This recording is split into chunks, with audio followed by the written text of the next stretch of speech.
My name's Jack Lawson. I'm from Little River District. Thank you, gentlemen, for giving us the opportunity to speak tonight. I know y'all put a lot of time and effort into this budget. First thing I'd like to do is to thank you from the Skyline Soil and Water Conservation District for holding the line on that. That's very important to me, and I think you get a lot of bang for your buck on that. My complaint, of course, would be with the Crooked Road Mountain. And that's just through the farmer's supply. I see the advantage to it. I see the results from it. And if you can't fund it completely, if you could fund it partially, I think it's money well spent. And thank you for your service. I think I know most everybody. I'm Catherine Polly. I was one of those old Burke's Fork, Buffalo Mountain Vaughn girls for a lot of years. Taught some of you, worked on lots of committees with all of you. First Board of Supervisors meeting I ever attended, I was 21 years old. I came back to the county to teach. I wanted to teach here although we didn't have much of an art program. I was going to elementary schools half a day and teaching 2 classes at the high school at that time. And it was a hard thing to do. But it's my county. I've always loved it. I've always wanted to be supportive of my friends and neighbors and of the community I live in. But that first Board of Supervisors meeting I went to, there's something I'll never forget, because I've told this story several times over the years. I don't know if any of you ever remember Elmer Questenberry or not, or when he was on the Board of Supervisors. In Indian Valley, sort of like Buffalo Mountain on the other side of the road from Indian Valley, we all have our draws, which that really ought to be taken into consideration in that time limit. Monitor the draws. But Elmer, they were talking that night about paying somebody for some chickens that had been killed, because at that time we were being responsible for that kind of thing. And Elmer leaned back on his chair and he said, "Well, fellas, I'll tell you, the first thing we got to do is decide if them chickens was young pullets or if them chickens was old hens. Because everybody knows that a young pullet is worth more than an old hen." Well, I learned a valuable lesson that night. That Board of Supervisors and community members, we all need a lot of common sense. And we all value things differently. What one person sees a value in, another thing may not. But when deciding on spending things, we have to decide the value of things. Are we spending money on old hens, or are we spending money on young pullets that the eggs haven't been made yet, they haven't hatched, but there's lots of potential there. And this is sort of what this arts initiative is a hen. And being an old hen myself, I say that I still see the value in the old hen that for stew in the pot or whatever. But I've watched the arts program, especially the visual arts program. I couldn't sing even with the radio, but I love the music program, the Crooked Road program, the families, and the community. That music is so much a part of who we are as a people. When I also started working with Casey's mama and with Kitty Cundiff on setting up what we saw as the first art gallery in the county. And some guy from Roanoke drove all the way up here, and he said, "I just wanted to come up here and see who had the guts to open up an art gallery in Floyd County." Well, I thought he was strange. But when I got involved in these things, I got involved in teaching. I wanted to help young people and the people in the county to recognize the value in their creative natures. We did not appreciate at that time who we were as a people. We were put down. Why you want to go to Floyd? Why you want to live in Floyd? Well, those of us who were here and stayed knew why we wanted to be here. But I wanted to also, the young people I touched in the classroom or through the gallery that I worked with, to say, look, you have a strong, viable, beautiful culture. You don't need to have culture brought to you. You need to learn how to celebrate who you are as a people and as a culture. And that's what this initiative has done. When I I haven't been real involved in it physically, but I sit back and watch, and I always wait until I get mad to say something, or to support something. And so I haven't stuck my nose in any of this business because I haven't needed to. But I did want to come here tonight and say, please think about this young pullet and the possibility of the chickens and the hens and the eggs and all the possibilities in this program of bringing money into our county in a different way. Now, the reason I like the way that this is bringing money into the county is because people are coming here and visiting, and then they're going back home. Okay? Thank you. I'm going to speak from the heart, but I have notes because I'm a senior citizen and I have senior moments. I apologize. My name is Linda Petrie, and this past spring I have had the pleasure of being able to work with the JAMS program. The JAMS program is the Junior Appalachian Musicians, and we were able to serve 84 young people, basically grades 3 through 8, and these young people were able to learn how to play the fiddle, the guitar, and the banjo. Being able to be part of the Crooked Road and being able to be part of the 19 counties that form the Southwest Virginia Cultural Foundation enabled us to have seed money to pay for these instructors who were professionals that could teach these children how to do this. It gave them money also so that every child had an instrument. The parents paid either nothing, $5 or $10 for these lessons. And at the end, the children were able to play. And why this was important to me is I live in town. I live in the courthouse district. And I walk up on Friday nights to to South Locust Street.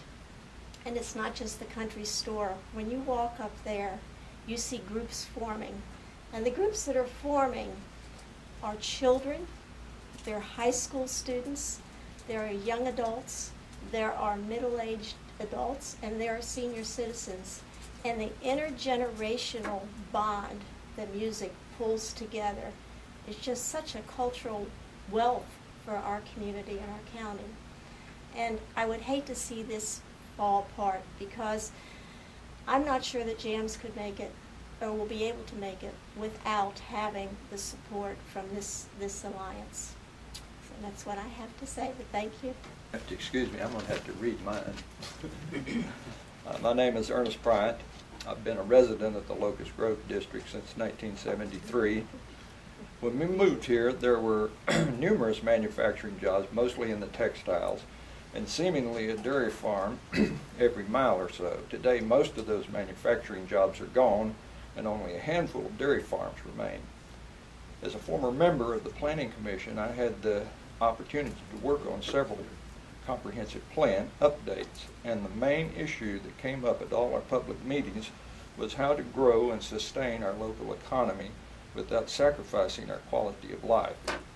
With the beauty of our sparsely populated county and the Blue Ridge Parkway running from one end of the county to the other, tourism became an important part of rebuilding our economy after the mid-1990s. Since then, we've seen a steady growth in this aspect of our economy, driven in part by federal, state, and local dollars, as well as our many artisans, craftsmen, musicians, and local businesses.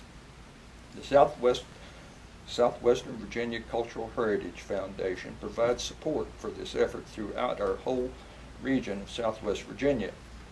The money and time invested in the Crooked Road, Round the Mountain, and Heartwood, and the arts are paying big dividends compared to the local tax dollars invested in this effort. I believe this is not the time to abandon support for the Southwest Virginia Cultural Heritage Foundation, and I urge the board to reconsider funding this important initiative.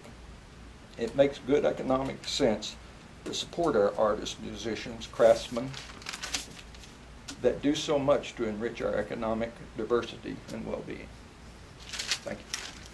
Thank you, Mr. Chairman and members of the Board of Supervisors. My name is Woody Crenshaw, and I am here to request that you reinstate the $10,000 contribution to the Southwest Virginia Cultural Heritage Commission. in this budget year coming up. I'll just tell you a little story.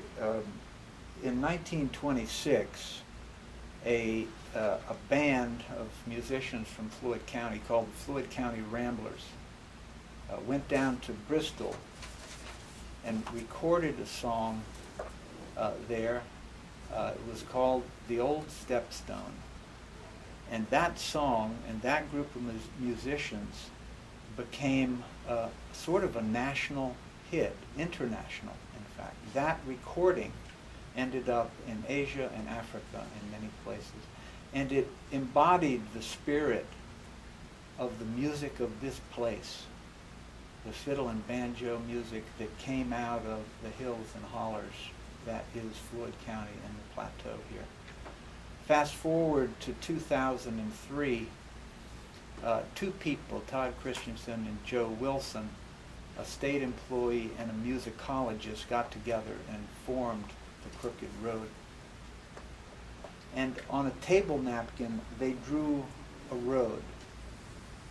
And on that road were 7 little destinations: the Carter Family Fold, the Ralph Stanley Museum, the Galax Fiddlers Convention, and in Floyd, 2 destinations: the Floyd Country Store and County Sales. County Sales at that time, and still may be, the largest distributor, mail order of bluegrass music in America. And they put this road together, and they invited the 10 counties that represented that road to a meeting at the Carter home place. And among those 10 counties, they got together and decided each of them to contribute. And one person led that conversation, and that was Mr. George Nestor, who was the county administrator of this county at that time. And he said, we've got to stand behind this. This is important for us. Fast forward, we're now 19 counties. We are the Southwest Virginia region, and that region last year was designated as an official region by the state legislature. Floyd County is part of that. 19 counties that have never worked together are now working together. They're working together on music and craft, on agriculture, and on outdoor recreation, initiatives which help us all. For any one of those 19 counties to say, we're not going to support this anymore, would be really, really difficult. When I first heard that Floyd might step away from this, I didn't hear it from the newspaper here in Floyd. I heard it from an employee of the Department of Housing and Community Development in Richmond. They called me about it. This is really important for us. Floyd has a lot of riches of artisans and musicians and natural scenery and outdoor recreation. We need to support that, and this $10,000 contribution is really important to a lot of people, and I would appreciate it if you'd reconsider. Thank you very much. Dan Vest, Locust Grove District. A lot of good comments here tonight. Basically what I want to convey is I'm a Czech resident, but I live outside the county to make a living. Do you guys realize what private industry, and I'm sure some of you do, it's a rhetorical question, what private industry has to do to make ends meet? We have to look for every speck of waste in our budgets, and we have to look see what we can do to lean up. That's a term we've been using where I work for years and years. We got to get lean. We've got to do more with less. I don't mean the quality should go down, but we've got to do more with less.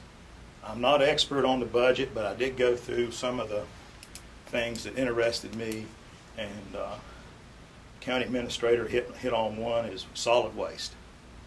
Solid waste is a big hitter in the county budget, and looking at surrounding counties, I think we're giving that service away, and I think that the county residents as a whole is subsidizing a few big contributors. Looking at the budget and looking at the solid waste, I guess tipping fees or whatever you want to call them, If I bring a ton of solid waste or what garbage to the station up there, I pay $55. If somebody's got a semi, they pay up to max $300 or $400. Well, that's a heck of a deal. Other counties like Patrick County, it's a flat rate of $50 a ton, no matter how much you do. And I was looking at their budget last night. They bring in probably close to $250,000 in fees for that. That needs to be regulated. And one way you could do that, you could get creative. Somebody comes, well, most of the solid waste probably is coming, what, from construction, I would think, right? Maybe not. I don't know what the percentages are. But my point is, you could integrate that into the building permit process.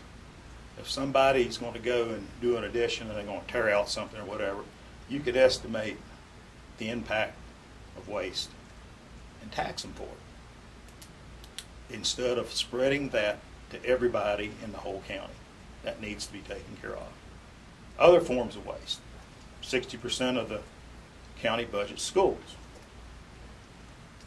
We need to quit acting like we have a middle school in this county, and quit using big old diesel buses to bus one kid to check Floyd or whatever to play sports.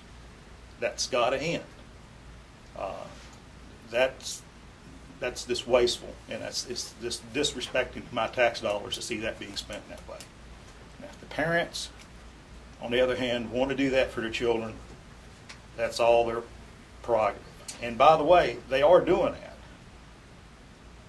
If you look at AAU teams and things like that, parents are spending a lot of money on their kids, which is a great thing, and I've done it too. So the impetus is there to push that in the private direction, and other funding, maybe you need to look at that. Why is that happening? And if the private sector is taking that over, maybe we need to look at funding for the rec department too. That's all I have.